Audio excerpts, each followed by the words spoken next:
नमस्कार, आप देख रहे हैं दूरदर्शन किसान कार्यक्रम आत्मनिर्भर भारत में आप सभी का स्वागत है। मैं हूं ज्योत्सना टंडन।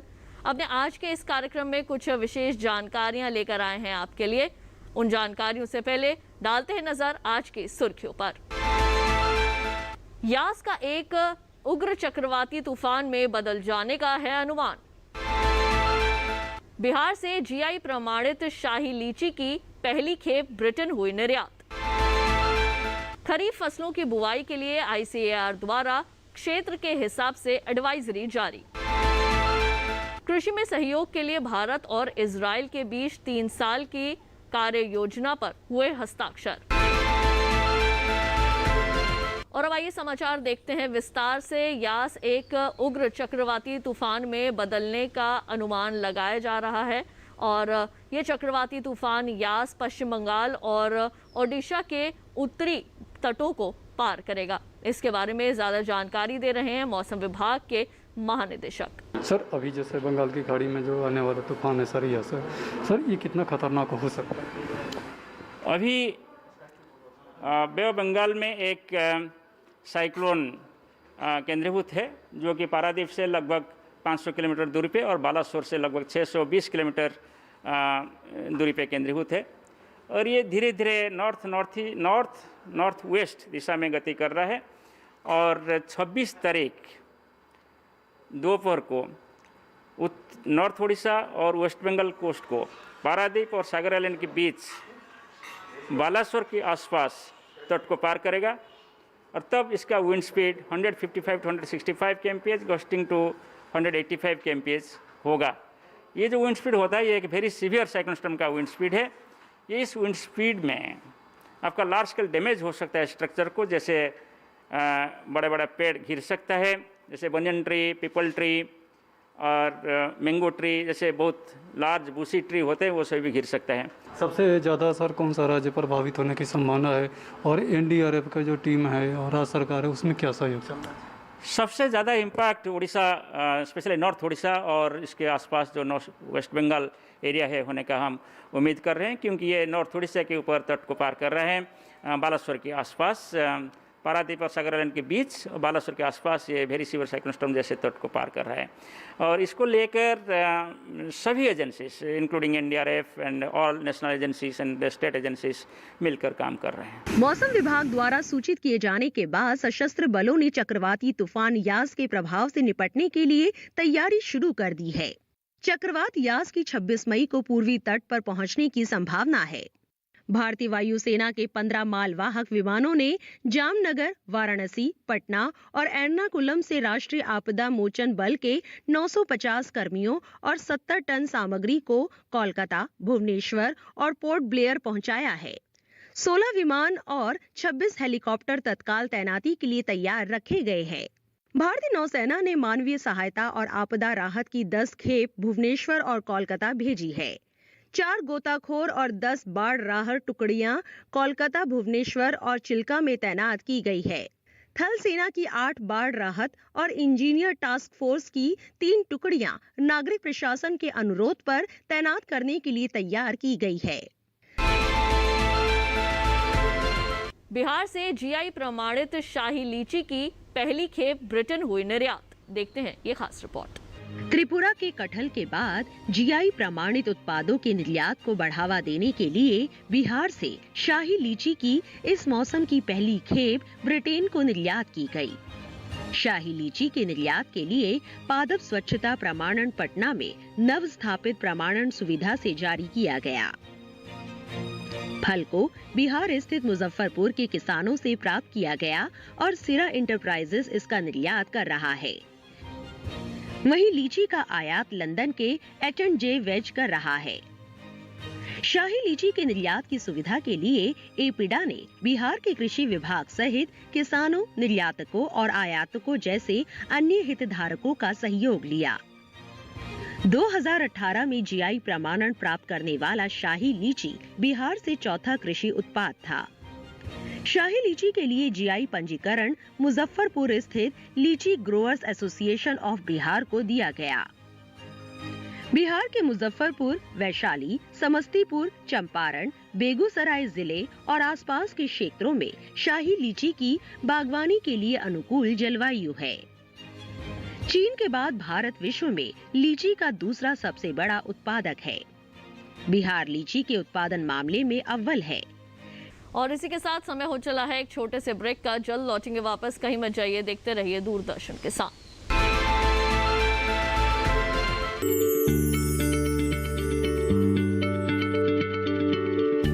क्या आप किसी बीमारी से परेशान हैं?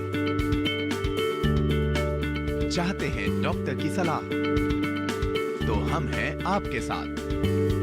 बताएंगे आपको जीने की राह। समस्याएं आपकी, समाधान देश के मशहूर विशेषज्ञों के। घर बैठे बात करें देश के जाने माने डॉक्टरों से। हमारे लाइव प्रोग्राम स्वस्थ किसान में हर शनिवार शाम 6 बजे से 7 बजे तक। खुशहाल होंगे खेत, पशु रहेंगे स्वस्थ, सरकारी स्कीम का होगा लाभ, जब एक्सपर्ट्स का मिलेगा साथ, आपके सवाल विशेषज्ञों के जवाब, सिर्फ एक फोन कॉल की दूरी पर। देखिए किसानों का अपना प्रोग्राम हेलो किसान, सोमवार से शुक्रवार शाम 6 बजे से सिर्फ दूरदर्शन किसान पर। ब्रेक के बाद एक बार फिर आप सभी का स्वागत है कार्यक्रम आत्मनिर्भर भारत में। आइए कार्यक्रम में बढ़ते हैं आगे और आपको बता दें कि खरीफ फसलों की बुआई के लिए ICAR ने जोन के हिसाब से एडवाइजरी जारी की है। देखते हैं ये खास रिपोर्ट।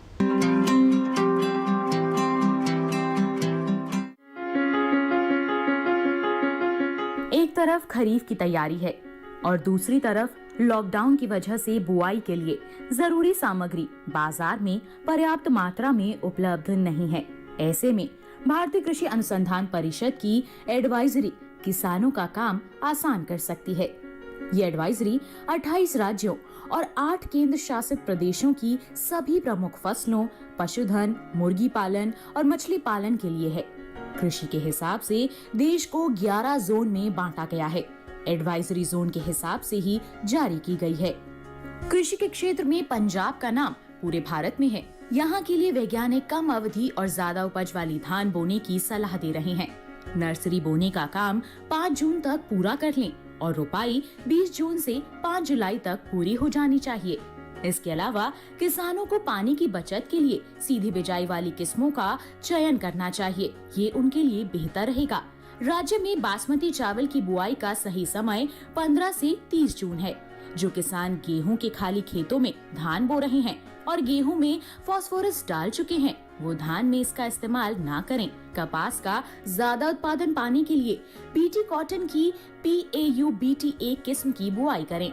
इसकी जगह PAU लुधियाना की ओर से सुझाई गई BT संकर किस्म भी चुन सकते हैं। मक्का के लिए लंबी और मध्यम अवधि वाली उन्नत किस्में बोई जा सकती हैं। बुआई जून के पहले हफ्ते तक पूरी कर लें। हिमाचल प्रदेश में दरमियाने और निचले पहाड़ी इलाकों में मक्का की बुआई का काम 15 जून तक पूरा कर लें। समय पर बुआई के लिए गिरिराज किस्म का चुनाव करें, जबकि पछेती फसल बोने के लिए बजोरा मक्का, बजोरा पॉपकॉर्न और बजोरा स्वीट कॉर्न बेहतर रहेगी। इनके अलावा संकर किस्में भी यहाँ के किसान बो सकते हैं। हिमाचल में धान की बुआई का सही समय 20 मई से जून के पहले हफ्ते तक है। इस दौरान ज्यादा उपज देने वाली APR 1068, HPR 2143, HPR RP 2421 सही रहेगी। कृषि में भारत इजराइल विकास सहयोग पर केंद्रीय कृषि एवं किसान कल्याण मंत्री श्री नरेंद्र सिंह तोमर जी ने क्या कुछ कहा, आइए जानते हैं इस खास रिपोर्ट में।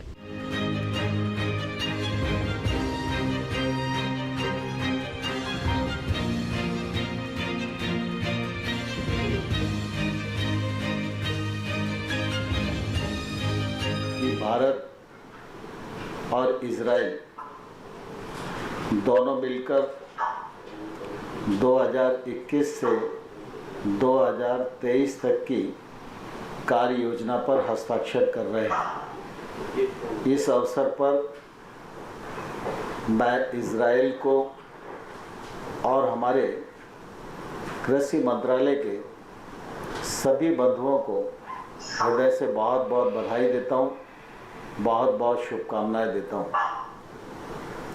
हम सब इस बात को जानते हैं, इज़राइल और भारत ये दोनों देश ऐसे हैं जो कृषि के क्षेत्र में प्रधानता रखते हैं। भारत का बहुत बड़ा भूभाग कृषि पर निर्भर है।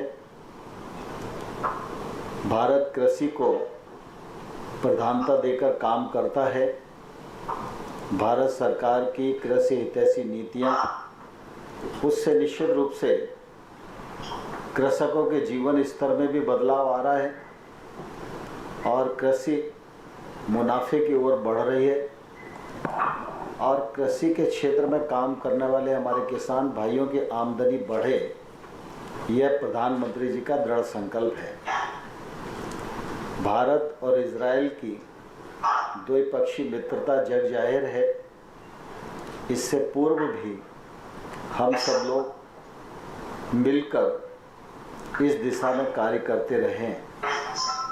इजराइल की कृषि के क्षेत्र में तकनीक के कायल सभी लोग हैं और भारत भी इजराइल के साथ मिलकर लगातार इस बात की कोशिश कर रहा है कि आपका सहयोग हमें मिले और बागवानी के क्षेत्र में हम अपनी अग्रणी भूमिका का निर्वाह अपने देश में भी कर सकें। जैसा कि आप जानते हैं, कृषि के क्षेत्र में वर्ष 1993 से भारत और इजराइल के द्विपक्षीय संबंध रहे हैं। सबसे पहले वर्ष 2008 में इजराइल भारत कार्य योजना पर 3 वर्षों की अवधि के लिए हस्ताक्षर किए गए थे। अब तक हम 4 कार्य योजनाएं सफलतापूर्वक पूरी कर चुके हैं। यह 5वीं कार्य योजना बागवानी के क्षेत्र में हमारे रिश्ते और परस्पर सहयोग को और मजबूती प्रदान करेगी, ऐसा मुझे पूरा विश्वास है। इजरायली तकनीकों पर आधारित इन कार्य योजनाओं के अंतर्गत स्थापित किए गए सेंटर ऑफ एक्सीलेंस COE अब तक बहुत ही सफल रहे हैं और इनका अनुभव निश्चित रूप से काफ़ी प्रशंसनीय है। यह सेंटर ऑफ एक्सीलेंस बागवानी के क्षेत्र में नवीनतम तकनीकों के लिए प्रदर्शनी और प्रशिक्षण केंद्रों के रूप में कार्य कर रहे हैं। ये केंद्र संरक्षित खेती के लिए, फल सब्जी के पौधों के लिए रोपण सामग्री के नए स्रोत के रूप में भी कार्य कर रहे हैं। मुझे यह जानकर बहुत खुशी हुई कि MIDH के अधीन वित्त पोषित और इजराइल के विशेषज्ञों के तकनीकी सहयोग के साथ 34 सेंटर ऑफ एक्सीलेंस अनुमोदित किए जा चुके हैं। इनमें 29 एक्सीलेंस सेंटर पूरे हो चुके हैं और पूरी तरह से काम कर रहे हैं और आगे भी इस दिशा में कार्य जारी है। मुझे बताया गया है कि नई तकनीकों के प्रचार प्रसार तथा प्रदर्शनी और प्रासंगिक क्षेत्रों में फील्ड स्टाफ और किसानों को प्रशिक्षित करने में इन सेंटर ऑफ एक्सीलेंस ने महत्वपूर्ण भूमिका निभाई है। कार्य योजना के अधीन स्थापित किए गए ये सेंटर ऑफ एक्सीलेंस किसानों की आय को दोगुना करने में महत्वपूर्ण भूमिका निभा रहे हैं। भारत और इजराइल के बीच तकनीक के आदान प्रदान से उत्पादकता और बागवानी उत्पाद की गुणवत्ता में बहुत सुधार हो रहा है, जिसके फलस्वरूप किसानों की आय भी बढ़ने वाली है। मेरे विचार से इस समय दोनों देशों के निजी क्षेत्र के कारोबारियों को खास फसलों और चुनिंदा स्थानों के लिए मॉडल वैल्यू चेन स्थापित करने के लिए उनसे जुड़े क्षेत्रों में मिलकर कार्य करने के लिए प्रोत्साहित करना चाहिए। पहले से मौजूदा सेंटर ऑफ एक्सीलेंस का बुनियादी ढांचा इन वैल्यू चेन को स्थापित करके किसानों के उत्पादों को इनके बाजारों से जोड़ने के लिए उपयोग किया जा सकता है। मुझे यह भी बताया गया है कि सेंटर ऑफ एक्सीलेंस अब इन केंद्रों के आसपास 75 गांवों को अपना रहे हैं, जिन्हें Indo Israel village of excellence के तौर पर विकसित किया जाएगा और आने वाले समय में ये भारतीय बागवानी क्षेत्र का कायाकल्प करेंगे। हम सब इस बात का अनुमान लगा सकते हैं कि भारत और इजराइल के बीच तकनीकी तथा प्रौद्योगिकी के स्थायी गवाह के रूप में सेंटर ऑफ एक्सीलेंस इस क्षेत्र के समग्र विकास के लिए न केवल G2G बल्कि B2G में भी सहयोग प्रदान करेंगे। मैं इस अवसर पर इस कार्य योजना के जब हम हस्ताक्षर कर रहे हैं, आगे की ये कार्य योजना भी हम सफलतापूर्वक संपन्न कर सकें। समय हो चला है एक और छोटे से ब्रेक का। जल्द लौटेंगे वापस अन्य जानकारियों के साथ। आप देखते रहिए कार्यक्रम आत्मनिर्भर भारत। इसी के साथ ही यहाँ वक्त एक छोटे से ब्रेक का। ब्रेक के बाद भी हमारा विशेष कार्यक्रम आत्मनिर्भर भारत जारी रहेगा। आप बने रहे हमारे साथ।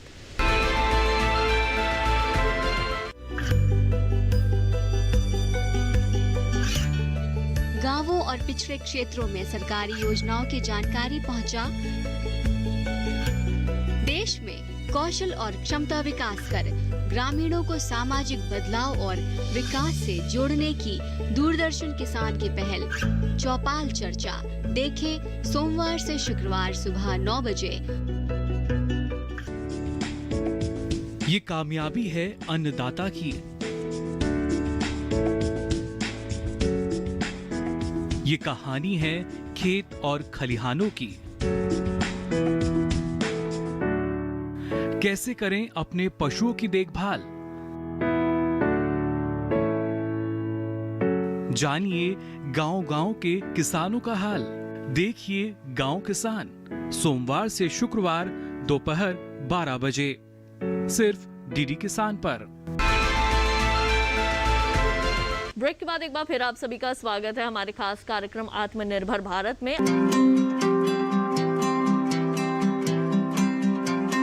उत्तर प्रदेश बुलंदशहर के रहने वाले गोवर्धन यादव और उनकी पत्नी कृष्णा यादव रोजगार की तलाश में दिल्ली आए थे। कुछ खास काम नहीं मिलने के कारण उन्होंने दिल्ली के नजफगढ़ इलाके में कुछ खेत बटाई पर लेकर सब्जी उगाने का काम शुरू किया। कृष्णा यादव को खेतों में उगाई गई सब्जियों को संरक्षित करने के बारे में कोई तकनीक का ज्ञान नहीं था, जिसकी वजह से बची हुई सब्जियां खराब हो जाती थीं। ऐसे में उन्हें सब्जी बेचकर पेट चलाना मुश्किल हो गया था। इसी बीच उनके एक दोस्त के माध्यम से उन्हें अचार बनाने की ट्रेनिंग दिए जाने के बारे में पता चला। उन्होंने ट्रेनिंग सेंटर में अचार बनाने की ट्रेनिंग ली और सब्जियों के साथ साथ इन्होंने अचार बेचना भी शुरू कर दिया। पहले तो लोगों के द्वारा उनके अचार की कोई खास तारीफ नहीं हुई, लेकिन कड़ी मेहनत और लगन से जब उनका कारोबार चल निकला तो वही लोग उनकी प्रशंसा करने लगे। कृष्णा यादव पहले आम, नींबू और आंवले का ही अचार बनाना जानती थी, लेकिन ट्रेनिंग से उन्होंने हर तरह की सब्जी का अचार बनाना सीख लिया। इसका फायदा ये हुआ कि खेतों में उगाई जाने वाली सब्जी अगर सही दाम पर नहीं बिकती तो वो उसे सुखाकर उनका अचार बनाने लगी। इस तरह जब उन्होंने देखा कि सब्जी से कई गुना ज्यादा फायदा अचार बनाने में है, तो उन्होंने सब्जी बेचना बंद कर सिर्फ अचार का काम करने लगे। धंधा थोड़ा आगे बढ़ा तो कृष्णा यादव ने पड़ोस की महिलाओं को साथ लेकर ज्यादा मात्रा में अचार बनाना शुरू कर दिया। फिर इस तरह से इनका काम एक फैक्ट्री में तब्दील हो गया। कृष्णा यादव ने अचार बनाने के लिए अपनी दादी नानी के नुस्खों को आजमाया, जिन्हें उन्होंने बचपन से अपनी माँ के द्वारा अचार बनाते हुए देखा था। अपने खेतों में उपजी फसलों गाजर, टमाटर, गोभी और आंवला के अचार उन्होंने बेहद सादगी से बनाए, जिसमें कोई नुकसानदायक तत्व नहीं मिलाया। तेल की उतनी ही मात्रा डाली जितना कि लोग अपने घर में बनाने वाले अचार में इस्तेमाल करते हैं। लोगों ने उनके अचार को खाया तो बड़ी बड़ी कंपनियों के अचार खाना छोड़ दिए। उनकी इसी सादगी ने उनके हौसलों को उड़ान दिया। सफलता मिलती गई तो उनके काम का विस्तार भी होने लगा। उन्होंने और अधिक खेत किराए पर लिए और अपनी ही जैसी महिलाओं को जोड़ने लगी। अपने ही खेतों की ताज़ा फसल से उन्होंने अचार की नई नई किस्में विकसित की। बाद में आसपास के बाजारों में बेचने का काम शुरू किया, जो बाद में बेहद सफल साबित हुआ। आज भी 4 कंपनियों की मालकिन है और उनकी कंपनियों का करोड़ों का टर्नओवर है। कृष्णा ने बताया कि आज उनकी कंपनी में हजारों महिलाएं काम कर रही हैं। वे सबको मेहनत और ईमानदारी से काम सिखाती हैं और उन्हें अपना काम शुरू करने की राह बताती हैं। कृष्णा यादव की कड़ी मेहनत और अथक परिश्रम को देखते हुए सरकार ने भी इनके काम की सराहना की, साथ ही इन्हें कई पुरस्कार से सम्मानित भी किया। साल 2014 में हरियाणा सरकार ने कृष्णा यादव को इनोवेटिव आइडिया के लिए राज्य की पहली चैंपियन किसान महिला अवार्ड से नवाजा है। साथ ही वर्ष 2014 में भारतीय कृषि अनुसंधान परिषद की ओर से एनजी रंगा कृषि अवार्ड से भी उन्हें सम्मानित किया जा चुका है। परंपरागत खेती से हटकर कुछ अलग करना अपने आप में एक चुनौती भरा काम है, जिसके लिए लगातार कड़ी मेहनत और तपस्या की जरूरत होती है। ऐसे में अगर बात हो कृष्णा यादव की, तो उन्होंने अपनी दृढ़ निश्चय और अथक परिश्रम से खेती में मिले उपज को एक व्यवसाय के रूप में बदल दिया। इसके अलावा इन्होंने अपनी अन्य महिला साथियों को भी अपनी अचार फैक्ट्री में रोजगार भी दिया। आईसीएआर ने कोरोना महामारी को देखते हुए क्या दिशा निर्देश जारी किए हैं, आइए देखते हैं। किसान फसल भी काटेंगे और फिर उसे बाजार भी लेकर जाएंगे। ये ऐसे काम है जिन्हें कोरोना संकट के बीच भी टाला नहीं जा सकता।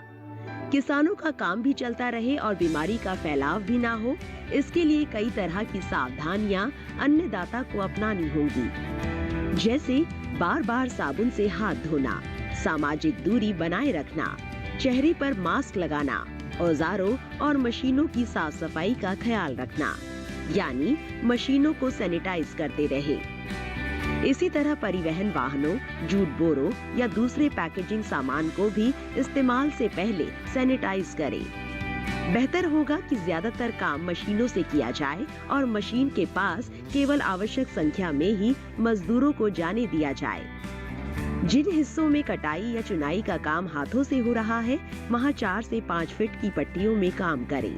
इससे मजदूरों के बीच दूरी बनाने में मदद मिलेगी। जहां तक संभव हो, कृषि कार्य समय अंतराल पर करें, ताकि बहुत ज्यादा मजदूर इकट्ठा ना हो। काम पर जाने पहचाने लोगों को ही लगाए और उनसे भी जरूरी पूछताछ कर ले, ताकि संदिग्ध या विषाणु वाहक शख्स से बचा जा सके। कटाई के बाद फसल का संग्रहण 3 से 4 फीट की दूरी पर छोटी छोटी ढेरियों में किया जा सकता है। साथ ही खेत के स्तर पर प्रसंस्करण के दौरान प्रति ढेरी 1 से 2 व्यक्तियों दिया जाना चाहिए। गेहूं, मक्का और मूंगफली के लिए उपयोग में लाए जाने वाले थ्रेशर की भी उचित साफ सफाई करें। मशीनों के जिन हिस्सों को बार बार हाथ से छूने की जरूरत पड़ती हो, उन्हें साबुन से धोते रहें। जिंसों के बाजार में क्या उतार चढ़ाव रहा, आइए देखते हैं इस रिपोर्ट में। गुजरात की मंडी में गेहूं का भाव जम्बूसर मंडी में 1900 रुपए से 2100 रुपए प्रति क्विंटल रहा। झारखंड मंडी में गेहूं का भाव लोहदरगा मंडी में 1600 रुपए से 1850 रुपए प्रति क्विंटल रहा। राजस्थान की मंडी में गेहूं का भाव बेगू मंडी में 1650 रुपए से 1850 रुपए प्रति क्विंटल रहा। सूरतगढ़ मंडी में 1890 से 1941 रुपए प्रति क्विंटल रहा। अलीगढ़ मंडी में 1900 रुपए से 1975 रुपए प्रति क्विंटल रहा। गाजीपुर मंडी में 1960 रुपए से 1975 रुपए प्रति क्विंटल रहा। तो किसान भाइयों बहनों, इसी के साथ हमारे आज के आत्मनिर्भर भारत कार्यक्रम में केवल इतना ही। मुझे दीजिए इजाजत, आप देखते रहिए दूरदर्शन किसान। नमस्कार।